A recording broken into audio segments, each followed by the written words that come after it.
这个是一个16寸的电脑，大家看，就有那么的宽，就有那么的长，真的是很夸张。哎，说不好，我觉得这次7座有可能会成为一个爆点。所以这款车子它真的不是说单单就是给这个男士来提供的，实际上女士来开也真的是非常好。Nice。Hello， 这里是柯洁，我现在人呢在银川，在我身边呢就是蔚来全新一代 ES8。这期视频呢是给很多现在新进关注蔚来 ES8 的朋友们而做的啊，因为现在的确看到 ES8 呢有点破圈了，很多新朋友呢可能对这款车呢还是不够的了解，所以我觉得这期视频呢想把这个车子更加详细的部分啊，就每一块部分，比如它的外形啊、它的装载的能力啊、它的这个内饰的空间啊，还有它那个动态，都尽可能的展现给大家，展现给很多新朋友啊。然后呢，我也跟大家在结尾再聊一下关于这款车子，很多人在关心是买断好还是租赁好，对吧？放到结尾去说。然后呢，这一次 ES8 给大家说一下，它这个定位呢是一个全场景的一个 SUV 啊。什么是全场景啊？首先啊，就是这个用户，不管你是女车主也好，男车主也好，它开起来都非常的得体。像这么大款的车子，实际上很多女士觉得说，哎呀，我可能不敢开，或者觉得开会很麻烦，对吧？那么这款车子啊，的确，第一个是它在外形上，它做了一些小巧思啊，的确让这个车子呢看起来没有那么的硬朗啊，有一点柔水的感觉在里面啊，使得这个车子呢实际上也很适合女士去开。还有呢，就是因为现在是智能化时代，它有非常多的这种功能，可以使得在你开车的时候非常的安全。我们后面会慢慢去说，比如说它的 A 柱的补盲啊，比如说它这个敏捷掉头，对，它这个轮子呢可以敏捷掉头，使得它的转换半径特别的小。无论你就是在沙地，然后非铺装路面，甚至是高速的场景，甚至是那种泥泞路况、这种炮弹坑，它都可以如履平地，效果真的非常好，真的很震撼。到时候这个放到后面的动态去说，也欢迎大家如果看完这个视频觉得 OK， 可以把它推荐给身边真的需要这款车的人。OK， 那我们现在准备开始正式进入我们这个视频。OK 了，我们开始说这个外形的部分啊。前面看起来非常的挺拔，然后非常的高，整个车子，但是它加了一点非常出彩的东西，就是金钻日间行车灯。在这么一个硬朗的车上加了一个五彩斑斓、不灵不灵，然后灵动的这么车灯啊，的确蔚来呢就是在这个设计上做了一点很大的尝试。所以当这么一款这么硬汉的车子加上了这么一个金钻日间行车灯，有点柔情硬汉的感觉。所以这款车子它真的不是说单单就是给这个男士来提供的，实际上女士来开也真的是非常好。有些女士她自己心中非常的坚强，对吧？但可能外形呢，她又是有点娇弱，真的是可以非常好的去彰显她的这个个性。OK， 然后我们来说一下它的装载空间。装载空间呢还是非常值得说的。第一个事情就是它这个前备箱盖呢是可以压一下，我先把这个钥匙拿下啊。它非常多开盖的方式。大家看到啊，我刚才不是压了一下盖吗？的确，这款车子正是因为有这种压盖的设计，使它开这个箱子非常方便。这次看到就是蔚来这个前备箱啊，真的是有点破圈，因为大家发现这个前备仓真的是挺好用的，东西一拿。最重要的是，它不会沾到我们自己的这个裤子也好，就不会那么脏。有些车子，因为大家看到它的前备仓实际上在很里面的，等于我们东西去放的话是要塞到里面去放，对吧？蔚来 ES8 就没有这个问题。我觉得有些友商的确是有点为了设计前备仓而去设计前备仓，但是真的不是特别好用。所以我觉得蔚来这点真的是很棒啊。然后跟大家说一下，这个开盖的方式有很多种。我先收回来啊。有些时候我们手里拎着2个袋子的话，那我们去开的话，就可以通过脚踢，来把这个前备箱给唤醒。同样也可以脚踢把这个前备箱给盖上。OK， 然后还有一个呢，就是车外的语音唤醒，这一点我觉得还是非常有帮助的。你远远的当东西拿过来的时候，可以提早去唤醒它。Hi Nomi， 打开前备仓。随着这个 Nomi 头，大家可以看到，刚才 Nomi 头转过来了，可以看到这个前备仓也慢慢打开。这个对于我们日常的这个生活啊，真的是太方便了。我们来说一下这款车子装在这个车型外面的硬件部分。首先，上面有个非常大的激光雷达，然后下面也是激光雷达。没错，这款车一共上了3块激光雷达，使得这个车子就全向350度全方位的安全守护。然后这个车子它有非常多的这个传感器。首先一点就是前面有一个4D 毫米波，4D 毫米波雷达也跟大家一定要说一下，就是在大雾雨雪的天气的时候，激光雷达呢效果没有那么好，但是4D 毫米波它可以准确的识别到前方的这个东西，它因为它的波的长度是不一样的，它可以穿透这些东西。还有一个4D 毫米波，它可以有个纵向的能力，这个实际上对于未来今后的智能驾驶啊，就是它的这个场景覆盖会更加的大。所以大家呢一定要认识到，就是 4D 毫米波也是重要的，激光雷达也是重要的。还有一个关于就是空悬的事情啊，这次可以看到这个空悬调到一个是很标准的高度，实际上这个空悬呢是上下可以有50毫米，使得就是在过各种各样的路况的时候都是游刃有余。这个的确是的。哎呀，昨天真的我看到有好深的炮弹坑啊，但这个车子开过去真的是一点都不慌呢。我感觉过去第一个那种坑就是轿车就不要去想了，然后我自己那辆 ES6也可能不大去想，因为还是有点怕。但是当这个车子升起来之后就没有任何的问题。OK， 然后我们准备进入车里前呢，跟大家说一下这下玻璃啊。未来的这些玻璃呢，就是前挡风玻璃，然后后面的这些玻璃啊，它都是双层隔热隔音。还有一个事情就是防爆，就是当这个外部有撞击的时候，这个玻璃呢不会碎掉。因为我这款车子呢，这是豪华版啊，它这个玻璃呢，它不是一个电动隐私的玻璃。如果你是选了那个签名版，它是一个电动隐私的，可以有非常高的这个隐私率。现在实际上这个已经看的是比较好了但是里面呢还有个遮阴帘，也是可以遮挡一下。OK， 然后说一下充电口的事情啊，这次蔚来呢是给标配了交流口和直流口，然后这个车子可以使得在非常极限的没有换电站的情况下呢，是可以提供一个补能的方式。然后跟大家说一下这个车子得益于800伏啊。昨天呢我们去体验了一下它的那个超充，那个装呢是一个160千瓦，这个车子直接跑满，非常的快，速度非常的快，有点很重要，它没有一个爬坡的过程，直接就到160千瓦。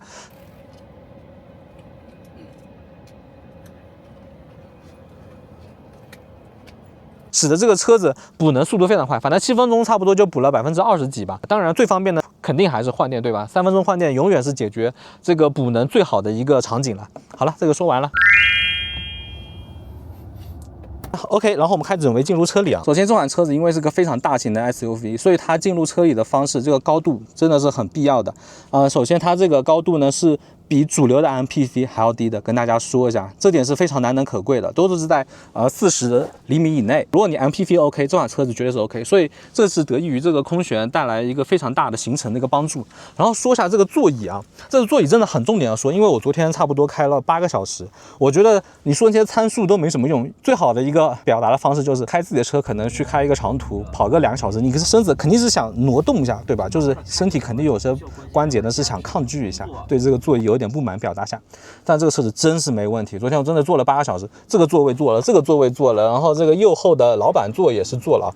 真的每个座子坐去就是好舒服。8个小时你完全没有想的说，哎呀身体不舒服，我觉得这就是对于这个座椅最大的一个褒奖。OK， 然后我们坐进车内，未来有些做的非常好的东西要跟大家科普一下。第一个就是这块屏幕数字特别的高，15.6英寸的。OK， 然后这里有个很重要的点就在于，这个车子不仅是支持杜比世界，而且可以支持杜比全景声，就是双杜比，使得这个车子在视听方面啊真的是极致的享受。这有个功能叫做意境空间，大家一看这屏幕数字特别高，就坐在里面特别享受。昨天晚上开了很久的这个夜间的长途，就坐在里面就感觉哇，怎么车子在现在2025年已经到了这个份上，真的是很震撼的一种感觉。真的，大家如果试驾的话，一定要在晚上去试驾，就这个氛围感在晚上特别的顶。还有一个就是这个可爱的 Nomi 头啊，这一次 Nomi 来到了这个 3.0，它有几个呢？就是第一个，它这个电轴它是很安静的，然后它的这个转向的这个幅度也非常的大。还有一点我觉得特别棒的，就在于这个车子在听歌的时候，它有非常多的这个表情，一个是可能你拉一下小提琴、吹口哨，还有拿一个麦克风在那里唱歌。还有一点就是它有非常多浪漫星河的这么一个特效在，到时候我会给大家看。然后我们来说一下现在未来的这一个新的设计元素，叫做 Skyline 天际屏啊。现在很多市面上的这个产品呢，就是这里一块屏幕，然后这块有个副驾屏，这个是一个很主流的情况下，蔚来呢没有选择采用了这么一个非常主流这么一个设计的方案啊。首先一点，这个天际屏它的成本啊，实际上是2块这种屏幕的3倍，就是说如果这块天际屏如果蔚来不想要，实际上它可以装6个屏，就是这个意思。但为什么蔚来没有选择采用这个方案呢？因为蔚来觉得就是氛围真的是很重要的。蔚来就是在设计的时候，它有11条就是在情绪价值方面的维度的考虑，他觉得这块特别的重要。的确啊，就是我们现在看到，如果这么块大黑乎乎的屏放在这里，在你不想用它的时候，它真的就会让你感觉特别的突兀，真的有这种感觉。但是如果你换条这么细的这个 Skyline 的天际屏，再加上这么一层淡的这个氛围灯啊，实际上这个氛围灯在晚上的时候特别的棒。OK， 然后说完这些屏幕之后，我们来说点非常实用的，来往上移一点，然后来说一下这块电子后视镜。首先，电子后视镜如果不想要的时候是可以关掉的，关掉的话是可以看到就是通过第3排后面的这个后窗可以看到后面的情况。但是因为这个有些时候是要坐非常多人，会导致你看不到，比如说这有个人坐在这里2排中间，对吧？那会导致阻挡你的视野，那么就打开这个电子后视镜。电子后视镜它实际上对于女生车主来说非常好，有几个点。第一个，它非常的清晰，特别清晰，因为蔚来这次用的是自己的神机芯片。神机芯片有个特别强的功能，就是在这个图像信号数字处理的能力，使得你看它的视野非常远。你看它这个车子在这个地方，如果我们去后视镜看一下，已经是40米开外了，对吧？它看得一清二楚。还有一个就是它那个视野非常好，从左边到右边，使得就是在你左右超车的时候会更加的放心一点。所以电子后视镜啊，反正这个是标配的。但是电子后视镜有一个什么情况，就是当我们视线从前方立刻飘到后方的时候，它还是有点对焦上需要一点时间，就眼睛需要自己适应一下。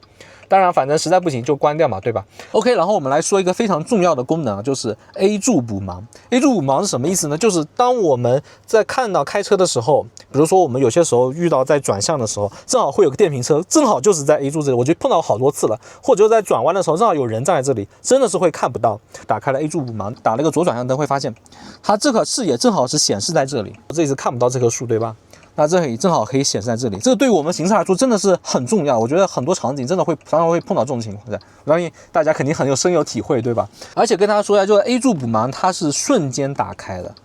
但如果我往右，对吧？它是瞬间打开的，不会有延时。这个也是得益于蔚来芯片，它是高带宽低延时，它的速度非常的快。然后跟大家说一个很好的功能，就在于这个超广角 A 柱补盲影像。这个呢就是一个技术上的展现，你看右边 A 柱的区域，这个呢是左边 A 柱的区域，所以它呢就是把这一段给裁切过来。我把这个关掉啊，看，就是把这一段给裁切过来。OK， 所以我觉得这款车呢，实际上不单是就是对于男士来说，就是对于女士来说，在开车的时候也是非常的安心的啊。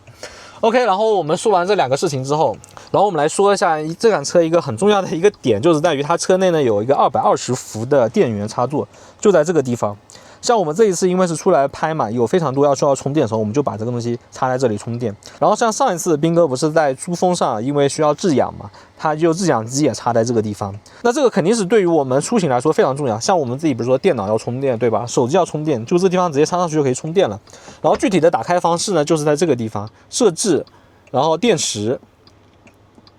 车内220伏供电，对，就是在这里打开。同样的，这个车子呢也是对外可以放电的。那对外放电打开之后呢，在刚才那个充电口那里插上一个转接口，就可以对外供电了。然后说一下这个方向盘啊，方向盘有几个点，第一个就是切换驾驶模式，在这个地方摁一下。会发现有非常多驾驶模式可以选。这一次我试了很多，我觉得最舒服的应该还是后排尊享模式。然后再说一下这个呢，就是一个360，摁一下，然后发现全车360就打开了。在掉头啊或者在载路的时候，它通过360可以看得非常的清楚。然后有个非常推荐的功能啊，就是这个前后轮的盲区，我们可以通过看前轮和后轮的这些和边上车子的这个距离，来通过这些非常窄的这个路况。这个功能我真的是非常推荐，我用到非常多次了。好了，我们说完主驾，然后我们来准备说一下副驾。我们这个车子啊，因为它是7座的版本，副驾呢是唯一一个具有飞行零重力的座椅。如果这个是6座的版本啊，那全车它有3个飞行零重力，后面的2个座椅呢都是飞行零重力。所以这一点啊，跟大家说一下。打开的方式也非常简单，就这个地方摁一下，这个地方按一下，它就会直接开始这个飞行零重力座椅。大家可以看到，这个副驾的零重力就已经缓缓的展开了。我给大家展示一下，的确大家看到，因为出场的非常夸张了。然后我先把这个收回来，然后收回来也是非常方便，在这个按键按下它就收回来了。然后这里这个几个按键跟大家聊一下，一个呢是座椅的加热，一个呢是座椅的通风，一个呢是座椅的按摩。的确啊，这款车子4个座位。每一个座位呢都是有座椅通风按摩的标配，而且它这个座椅加热就是从这里就开始加热，它是全部的加热，就是你在冬天的时候坐这个车子呢，哪儿都特别的暖和。然后大家看到蔚来呢把这些座椅的调节呢都是放在门板上，或许有个什么情况，就是如果在这个地方可能会夹手，就是如果我有手表或者有首饰手镯在这里的话，的确会有夹手的情况。OK， 我们来说一下这个后排啊。这一次有一个非常大的惊喜，应该说就是我自己认知上的一个惊喜，就在于过去呢，我觉得可能7座车型呢还是有点限制，可能用的人不多。但这一次我会发现，发现这个7座不就是一个大5座车型吗？我只要把这个后面2个给翻下来，对吧？那就变成一个大5座。而且大家都知道，未来大5座的车型呢，可能要明年才会发布，对吧？然后实际上这个要进入7座也很方便，这里摁一下，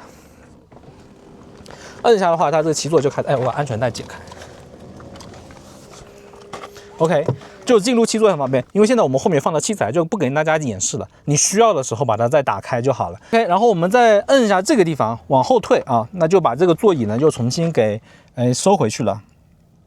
哎，说不好，我觉得这次7座有可能会成为一个爆点，因为7座非常的舒服，真的是可以当一个大5座去坐，这个脚部真的已经宽得不成样子了，对吧？然后这一次7座版本呢，跟大家说一下，它是没有签名版本的啊。然后大家看这个按键啊，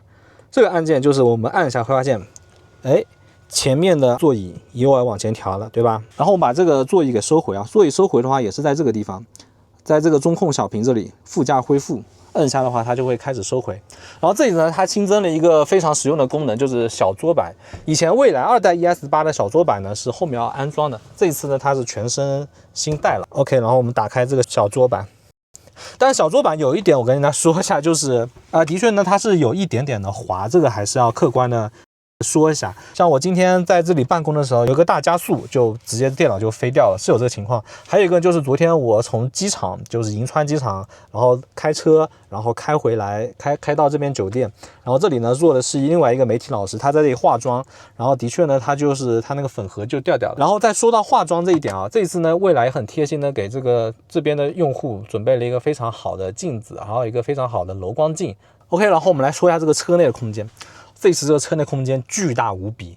就从这个头上到这里啊，就发现怎么会有这么的宽。我先把这上面遮阳帘打开。嗨，糯米，在呢。打开遮阳帘，就是打开遮阳帘会发现怎么会这么远？这么远带来一个好处，除了一个空间的好处，还有一个什么好处？就是当这个太阳光照在这个脸上的时候，感觉好像太阳没有离我们那么近了。以前这个车子如果是轿车的话，会发现很顶头。比如打个比方，我先把它站起来，对吧？如果很顶头的话，会觉得哇，这太阳真的好晒好晒。但如果就是空间足够长的话，会发现没有那么的晒。这空间有多长？我给大家试一下。这个是一个16寸的电脑，大家看，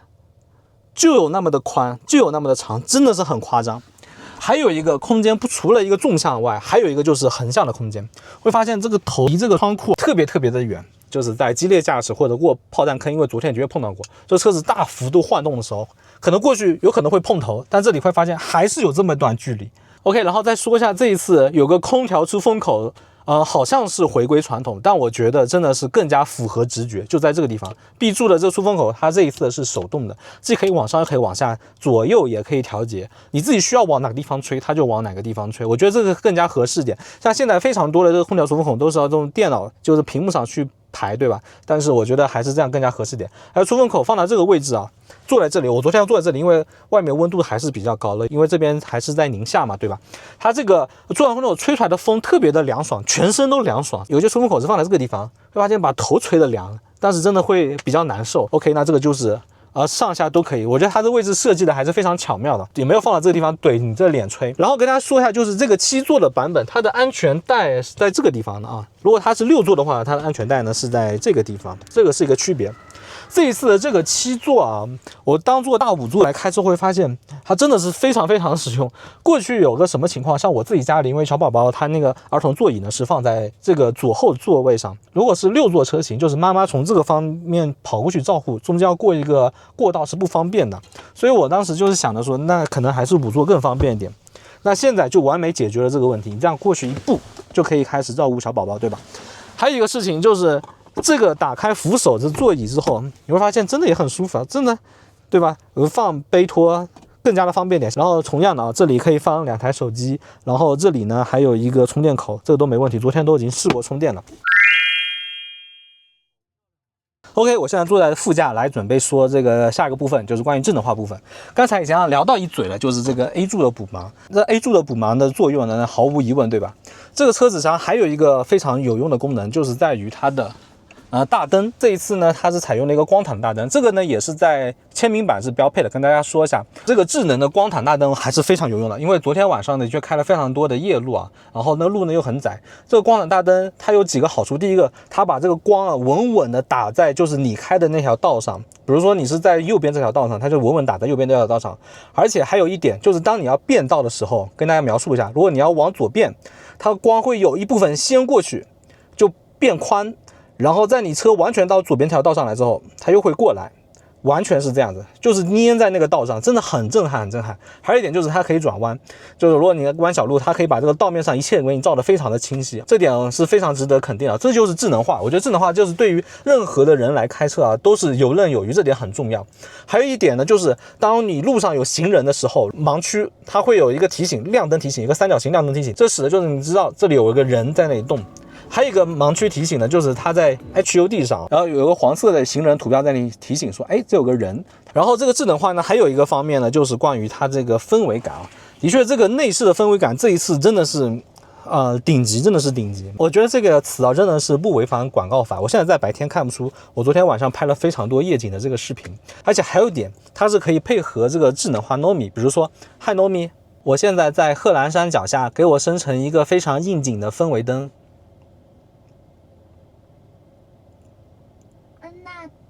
随我的心意飞舞。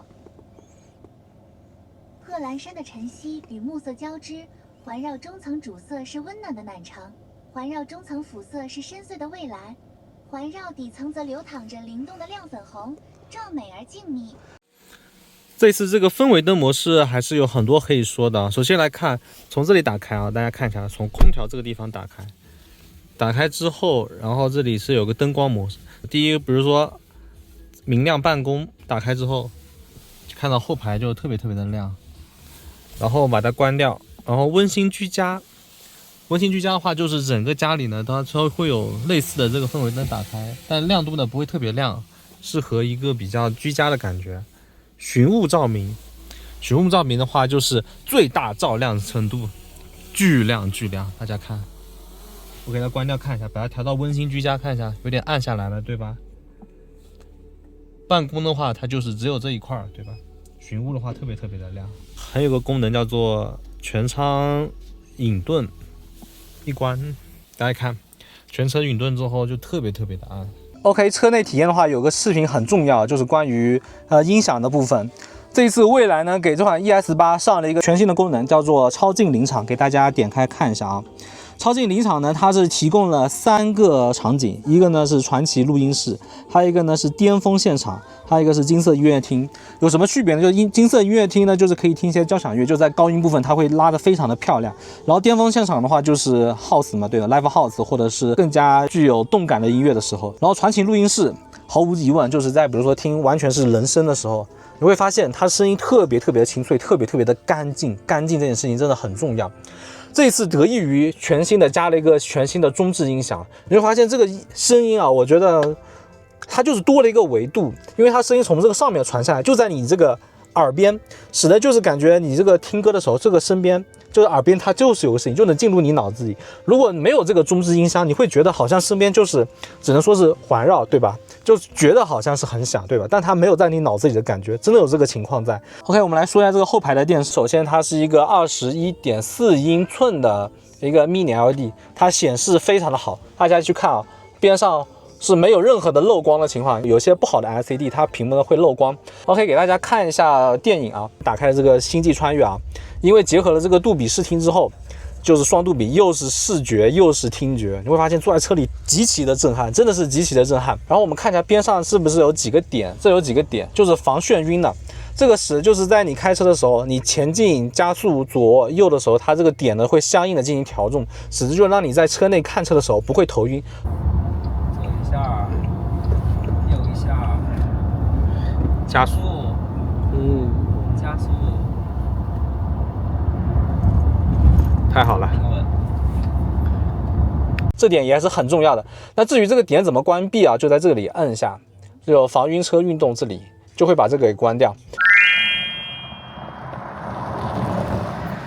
OK， 然后准备说最后一个部分，就是关于动态的部分啊。好，这次有几个驾驶的模式要跟大家说一下。首先第一个模式呢，就是关于它的后排尊享模式啊。后排尊享模式跟大家简单聊一下，它有什么样的特点呢？就是在于它那个电门的控制啊会稍微柔和一点，因为这是电车，它功率很大。如果这个车子加减速很快的时候，它会发现这车子就是抬头啊、点头啊会很明显。但是后排尊享模式打开之后，它没有这个情况。还有一个情况就是它的悬架和底盘呢会比较高，就是空悬会拉高一点，然后底盘会很软一点，导致你坐起来会特别的舒服。但有一点很重要，舒服不代表的会晃动，不代表的会晃动，这一点很重要。这点就是区别于友商，我就前两天刚去试过换新版的那款50万以上的 MPV 啊，那车子首先也是非常的长，对吧？但是它的晃动感真的是很强，大家可以自己去感受一下，真的是不打诳语。所以我就在想，这款车子是不是因为它太重了？那款车子我了解到有2.8吨，就导致这个车子好像总感觉悬架拉不住。比如说我在加减速的时候，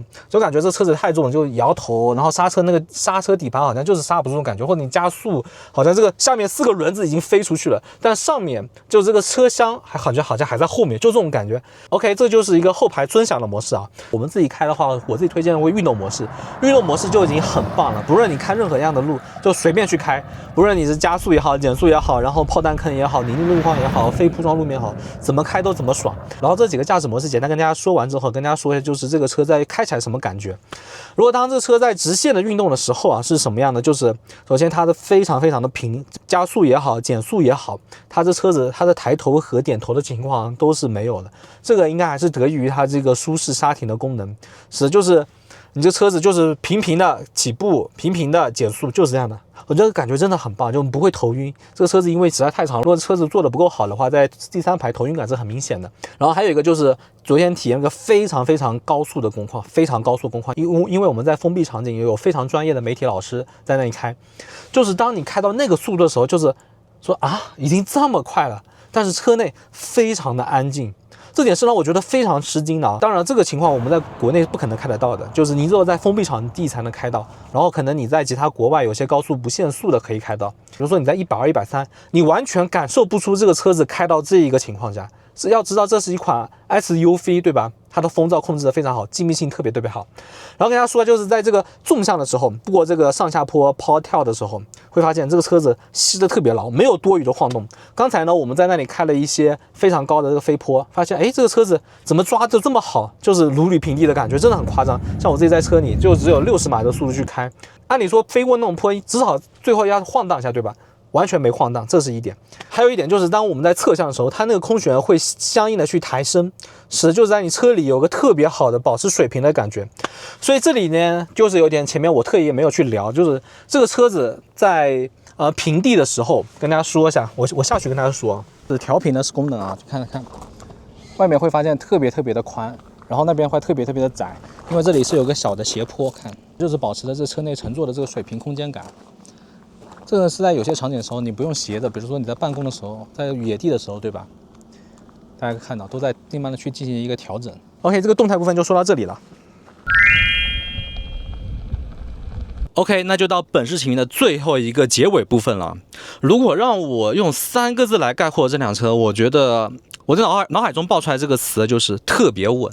这个稳啊，我觉得有2块方面，一块呢是很主观，一块是很客观的。比如说客观嘛，就是我们实实在在摸得到、看得着、坐得着这种感觉，像这个超大的空间，这个硬朗的外形，而且它的设计也是非常的，既有霸气的外形，又有很灵动的那个金钻日间行车灯，对吧？像这个内饰巨大的这个 Skyline 天际屏，带给这个无与伦比的这种视觉体验、情绪价值的体验，还有小糯米的头时时刻刻的在陪伴我们，这个都是实实在在我们能感受到，就是要客观的部分，对吧？还有一个就是很主观的部分，就是我们现在单看这辆车，我们更加要去看在这辆车下面的整个公司，会发现未来经过这2年的逆风局啊，它真的做出了非常多组织上的调整，最后呈现出了这款产品未来ES8，还有之前的那款 L90，可以明显的能感觉到就是蔚来这个公司现在也特别的稳，而且这种稳在后面的很多事情都可以去反馈，比如说市场大家会看到热火朝天，而且我已经预见到，因为10号开始这个车就要试驾了，这个车肯定会被干冒烟，而且有一点就是这个车实际上它的预售的订单是超过了 L90，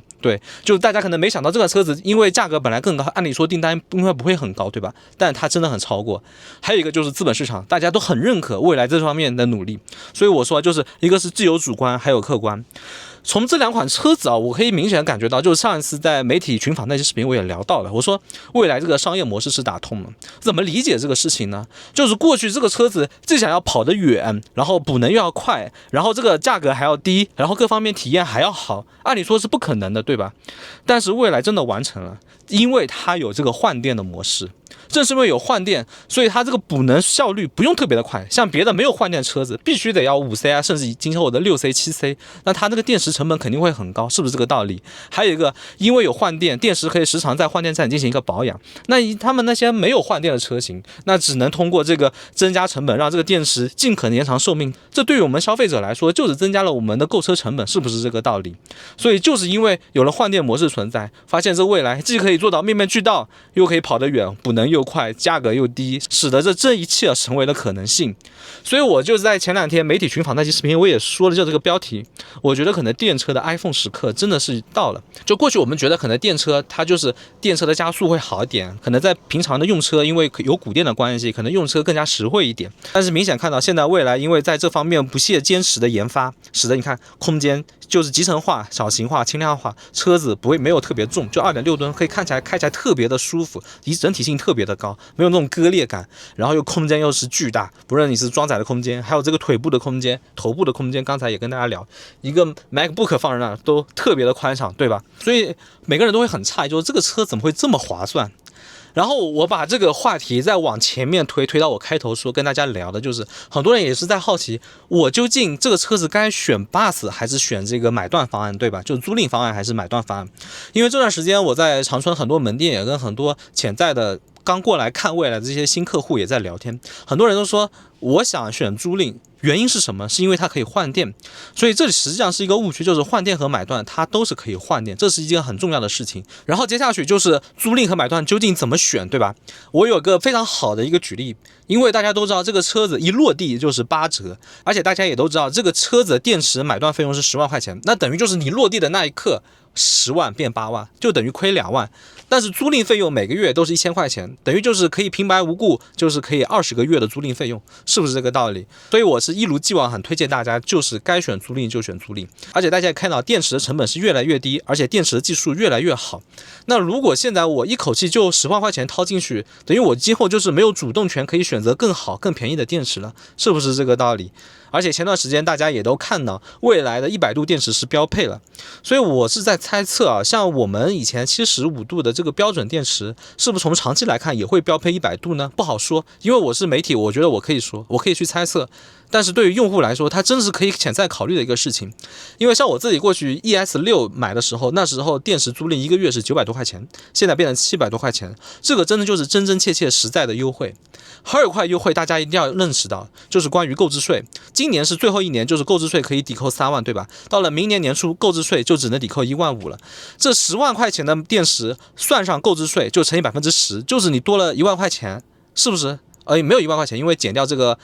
增值税的话，就是多了8000块钱。8000块钱，不论你是换电也好，你哪怕换一次电80块钱，你可以换100次电，对吧？或者就是又是关于这个租赁费用，你甚至可以租个好几个月了，就是又可以省下了很多购置税，你说是不是这个道理？所以我觉得就是电池还是租赁还是这个买断，我觉得真是一如既往推荐大家还是租赁。能不选买断就不要选买断，从长期来看。OK， 结尾就到这里了。那大家这款车一定要抓紧跑去试驾一下，我特别推荐就是在晚上的时候去试驾一下，有条件的话还能把自己的什么婴儿车都带上，各个生活中能碰得着摸得着的东西都带上去试试看，就坐在那里好好体验一下。就我说的，就坐在这里真的几个小时，这屁股都不带挪窝的那种感觉，真的是太棒了。就是这个座椅怎么能舒服到这副样子？